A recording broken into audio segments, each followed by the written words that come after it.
அனைவருக்கும் இனிய வணக்கம். நான் ரோஹித், 8ஆம் வகுப்பில் படிக்கிறேன்.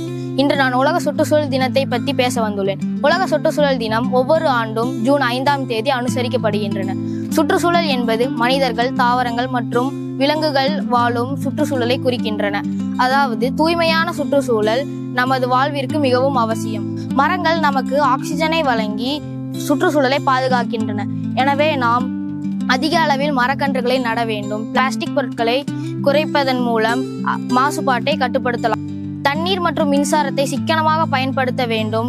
சுற்றுச்சூழலை காப்பது ஒவ்வொரு குடிமகனின் கடமையாகும்.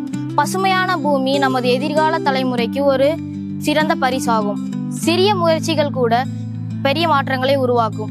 எனவே நாம் சுற்றுச்சூழலை காப்போம், வளமான எதிர்காலத்தை உருவாக்குவோம் என்ற உறுதியுடன் செயல்படுவோம். நன்றி, வணக்கம். பசுமையை காப்போம், பூமியை வளமாக்குவோம். இயற்கை நம் செல்வம், அதை பாதுகாப்பது நம் கடமை. நன்றி.